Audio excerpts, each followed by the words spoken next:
Good evening to all, this is Ritu and welcome to study more knowledge. तो हम first chapter कर चुके हैं सोशल साइंस में ज्योग्राफी का, और इससे रिलेटेड प्रीवियस ईयर क्वेश्चंस हम इस वीडियो में करने वाले हैं, क्योंकि जो हम सीटेट की तैयारी कर रहे हैं उसमें प्रीवियस ईयर क्वेश्चंस काफ़ी इंपॉर्टेंट रोल प्ले करते हैं, जो कि आपको पैटर्न को समझने में हेल्प करेंगे। तो उनके थ्रू आपकी तैयारी काफ़ी मजबूत हो जाएगी। तो चलिए शुरू करते हैं, और यही पैटर्न हम फॉलो करेंगे। जो भी चैप्टर करेंगे उसके प्रीवियस ईयर क्वेश्चंस भी साथ साथ करते चलेंगे। और जैसे कि टाइम कम है और सिलेबस ज़्यादा है, तो उसके लिए कोशिश ये रहेगी कि जल्द से जल्द सिलेबस जो है कंप्लीट हो जाए और एक बेहतर तरीके से हो पाए। तो शुरू करते हैं हमारी आज की क्लास, और पहला क्वेश्चन देख लेते हैं। मैंने ईयर तो नहीं लिखा है, लेकिन मैंने 2015 से क्वेश्चंस लिए हैं, क्योंकि अगर अब मैं पुराने क्वेश्चंस भी लेती हूँ 2014 के या फिर 2012 के, तो वो उसमें से काफ़ी सारे रिपीट भी हुए हैं। तो उनकी ऐसी कोई ख़ास ज़रूरत नहीं है। अगर आप टॉपिक को अच्छे से पढ़ लेंगे तो अच्छे से आपके अंडरस्टैंडिंग बन जाएगी। तो देख लेते हैं पहला क्वेश्चन। बाइलिंगुअल में क्वेश्चन है। हिंदी समझना है तो इंग्लिश में देख लेंगे, और इंग्लिश समझना है तो हिंदी में देख सकते हैं। तो सौर मंडल में हम जैसे जैसे सूर्य से दूर जाते हैं, तो इसमें एक कारण दिया हुआ है, मतलब क्या होता है उसका, मतलब सौर मंडल में हम जैसे जैसे सूर्य से दूर जाएंगे तो क्या होगा। तो इसमें अगर हम ऑप्शंस देखें, ग्रहों का आकार क्रमशः घटता जाता है। सूर्य के बहुत नज़दीक के ग्रह गैस तरल पदार्थों से बने होते हैं, और सूर्य से बहुत दूर स्थित ग्रह चट्टानों से बने होते हैं। तो ये सभी रीज़न दिए हुए हैं। ऑप्शन सारे नहीं पढ़ेंगे क्योंकि टाइम वेस्ट होगा। आंसर देख लेते हैं। आंसर हो जाएगा हमारा ऑप्शन नंबर 3। तो इसका जो ये रीज़न है, तो ये बिल्कुल सही दिया है। ग्रहों द्वारा सूर्य के चारों ओर एक परिक्रमण करने की अवधि बढ़ जाती है। इसको समझ लेते हैं क्या चीज़ है ये। तो देखो, हमें पता ही है कि जो सभी ग्रह हैं वो सूर्य के चारों ओर चक्कर लगाते हैं। सूर्य हमारा सेंटर में होता है, ये है सूर्य। सूर्य सेंटर में है और इसके चारों ओर क्या कर रहे हैं, ग्रह चक्कर लगा रहे हैं। इस तरह से ग्रह चक्कर लगा रहे हैं। तो ग्रह जो चक्कर लगा रहे हैं, अब आप खुद सोचें, अब एक ग्रह तो यहाँ पर चक्कर लगा रहा है बिल्कुल सूर्य के पास में, बाकी के जो हैं इससे दूर जाते जा रहे हैं, दूर जाते जा रहे हैं। मतलब एक टाइम ऐसा आएगा कि यहाँ पे आ जाएंगे, क्योंकि टोटल 8 ग्रह हैं। तो यहाँ का जो ग्रह होगा सबसे लास्ट वाला, उसकी तो कक्षा ये बड़ी हो जाएगी ना। ये जो ये ऑर्बिट बना हुआ है उसका, जिसमें वो उनको चक्कर लगाना है, वो एक ही ऑर्बिट में चक्कर लगाते हैं, एक ही कक्षा में चक्कर लगाते हैं। तो उसका तो ऑर्बिट ये बहुत बड़ा हो जाएगा, तो उसको टाइम जो है ज़्यादा भी लगेगा, जो सूर्य के चारों ओर चक्कर लगाने में टाइम लगेगा। लेकिन जो ये पास वाला ग्रह है, इसको चक्कर लगाने में थोड़ा कम टाइम लगेगा। थोड़ा नहीं बल्कि बहुत कम टाइम लगेगा इसकी तुलना में। तो ये स्टेटमेंट बिल्कुल यहाँ पर सही होती है कि जैसे जैसे हम सूरज से क्या होंगे, दूर जाएंगे, वैसे वैसे क्या होगा, परिक्रमण अवधि जो है ग्रहों की वो बढ़ जाएगी। तो ये जो सूर्य के चारों ओर चक्कर लगाते हैं उसको कहते हैं परिक्रमण काल।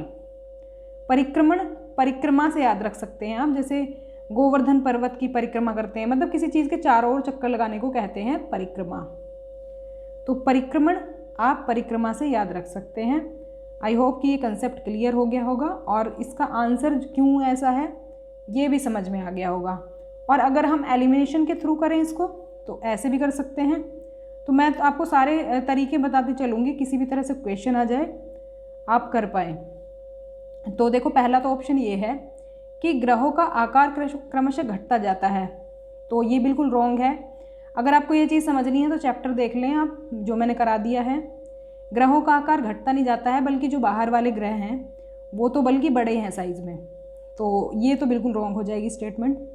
फिर है सूर्य के बहुत नज़दीक के ग्रह गैस तरल पदार्थों के बने होते हैं, और सूर्य से बहुत दूर स्थित ग्रह चट्टानों के बने हैं। तो इसका अपोजिट है बिल्कुल। जो पास वाले ग्रह हैं वो चट्टानों के बने हैं, बल्कि जो दूर वाले हैं वो तरल पदार्थों और गैस से बने हुए हैं। तो ये भी स्टेटमेंट रॉन्ग है, बिल्कुल उल्टा दिया हुआ है।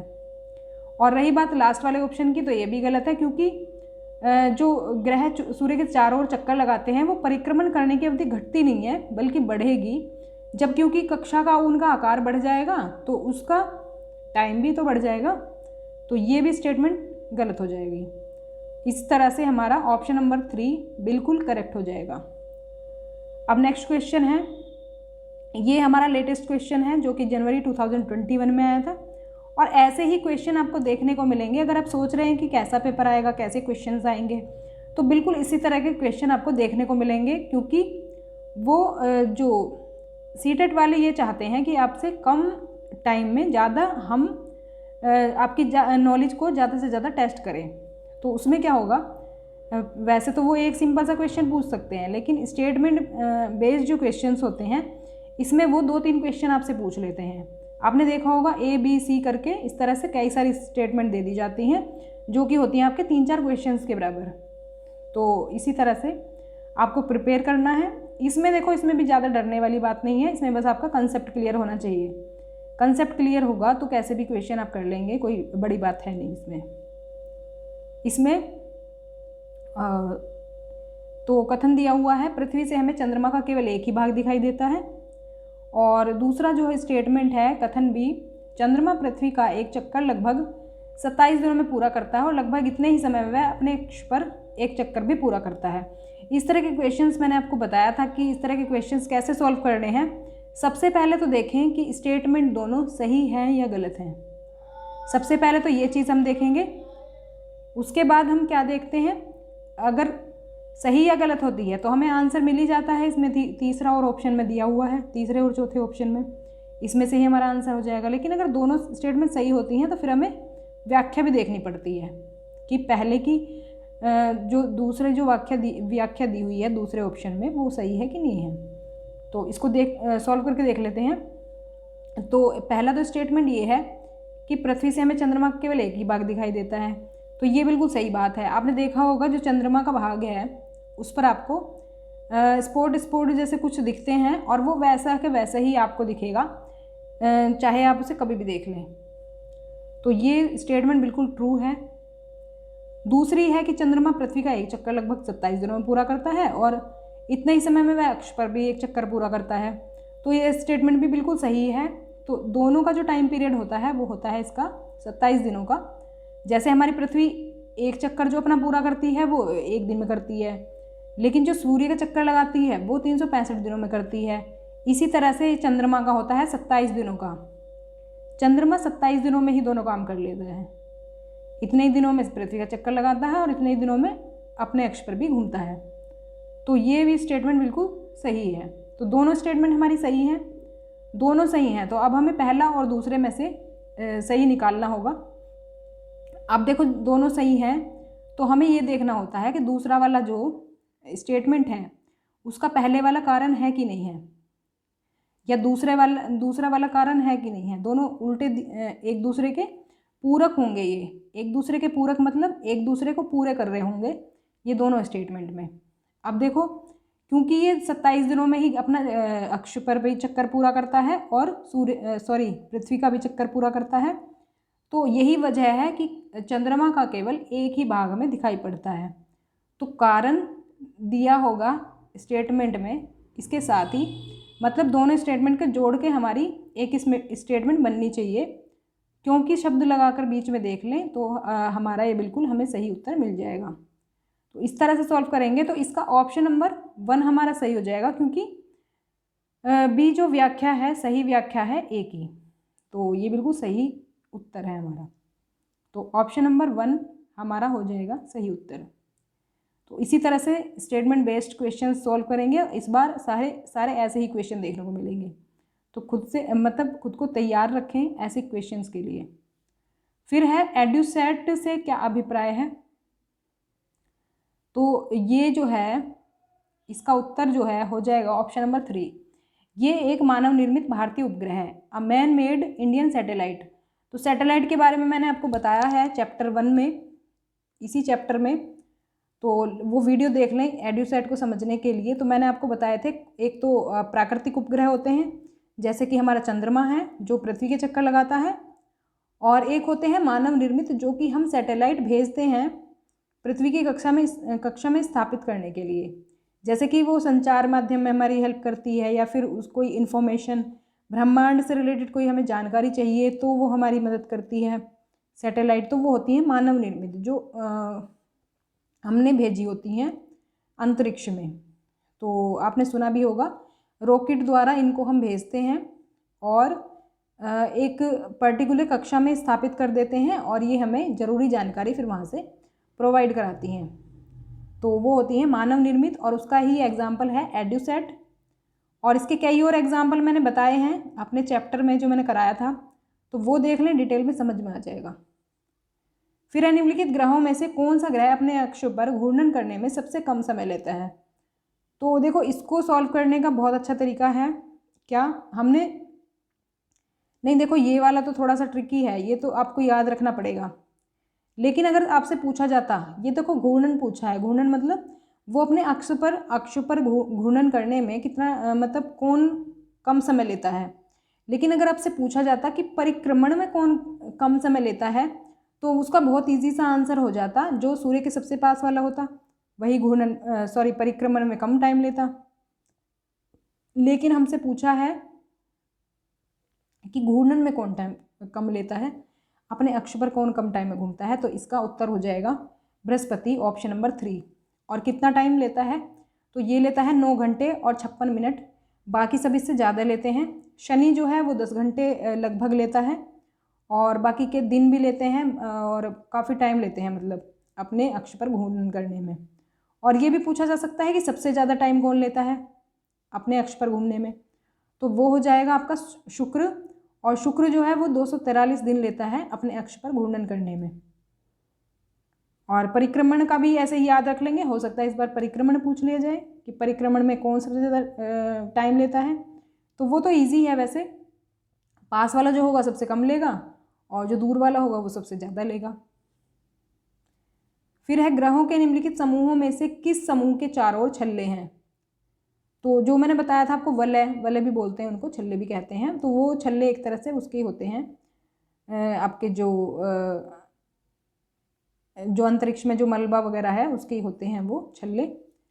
तो जो वही है कि जो फोर्स लगता है इनका प्लैनेट्स का, उसके थ्रू वो आसपास ही घूमते रहते हैं। तो इसका उत्तर हो जाएगा option number 2, Shani, Brihaspati, Uranus, Saturn, Jupiter, Uranus.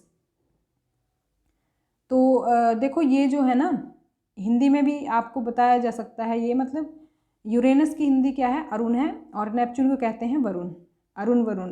बाद वाले जो प्लैनेट हैं, वैसे तो ज़्यादातर यूरेनस और नेपच्यून ही इनका लिखा रहता है, तो बाकी याद रखेंगे इनका हिंदी में भी नाम अरुण वरुण। तो सेकंड ऑप्शन इसमें सही उत्तर हो जाएगा। फिर है पृथ्वी को भूआब के रूप में क्यों वर्णित किया जाता है? तो इसका उत्तर जो होगा वो हो जाएगा ऑप्शन नंबर 1। तो पृथ्वी ध्रुवों के पास थोड़ी चपटी है, इसीलिए इसको भूआब के रूप में वर्णित किया जाता है। तो भूआब का मतलब ही होता है कि ध्रुवों के पास थोड़ा चपटा है और जो है साइड से जो है उभरा हुआ है। मैं आपको बता देती हूँ एक बार। तो देखो, पृथ्वी की हमारी आकृति कुछ इस तरह की है। सॉरी, ये तो ज़्यादा ही गलत बन गया है, दोबारा बना लेते हैं। तो यहाँ से ये तो नॉर्थ पोल मतलब उत्तरी ध्रुव हो गया, और ये हो गया दक्षिणी ध्रुव मतलब साउथ पोल। तो यहाँ से थोड़ी सी दबी हुई है, चपटी है, पृथ्वी दबी हुई है, और यहाँ से है उभरी हुई। और यही जो शेप है इसकी, इसी वजह से इसको भूआब के रूप में वर्णित किया जाता है, जियोइड शेप के रूप में वर्णित किया जाता है। तो ये याद रखेंगे, ये क्वेश्चन जो है आ चुका है। तो इसका ऑप्शन 1 जो है वो हो जाएगा हमारा सही उत्तर। फिर है पृथ्वी से चंद्रमा का केवल एक ही भाग दिखाई पड़ता है क्योंकि, देखो चंद्रमा का क्वेश्चन फिर से आ गया, रिपीट हो गया है। ये पुराने साल में पूछा गया है, ये शायद 2015 का है। और वो जो मैंने लिया था पहले क्वेश्चन, जो मैंने लिया है पहला या दूसरा, वो आया था जनवरी 2021 में। तो ये प्रूफ है कि क्वेश्चन रिपीट होते हैं, चाहे किसी भी तरह से हो। तो ये रिपीट हुआ क्वेश्चन है, वो स्टेटमेंट के बेस में पूछ लिया है, यहाँ पे क्वेश्चन दे दिया है ये वाला। तो पृथ्वी से चंद्रमा का केवल एक ही भाग दिखाई पड़ता है, ये पहली स्टेटमेंट थी उसमें। और क्योंकि अब देखो उसी में स्टेटमेंट में अगर हम क्योंकि जोड़ दें तो बाकी का हमारा वही क्वेश्चन बन जाएगा कि नहीं बन जाएगा, स्टेटमेंट वाला। तो मतलब ऐसा कोई ज़्यादा डिफरेंस नहीं है, मैंने आपको बताया था ना, जो कथन वाले क्वेश्चन हैं आपको ऐसे ही करने हैं, आपको बस सही गलत देखना है और बाकी क्योंकि लगा करके इसको जोड़ देना है, तो पता चल जाएगा सही है या गलत है। तो इसी तरह से क्वेश्चन पूछे जाएंगे, ज़्यादा कोई फ़र्क नहीं पड़ेगा। तो चंद्रमा पृथ्वी का एक चक्कर पूरा करने में जितना समय लेता है उतना ही समय अपने अक्ष पर एक चक्कर पूरा करने में लेता है, मतलब 27 दिन का समय लेता है वो, दोनों ही चीज़ों में, रोटेशन में भी और रिवोल्यूशन में भी। तो उत्तर इसका हो जाएगा ऑप्शन नंबर सेकंड। तो ये था क्वेश्चन जो कि बिल्कुल रिपीट हुआ था और सेम ही दे दिया है, उसमें 27 दिन दे दिया है, इसमें दिन नहीं दिए हैं, बस मैं थोड़ा सा चेंज कर दिया है। तो ये थे हमारे क्वेश्चन सौरमंडल से रिलेटेड।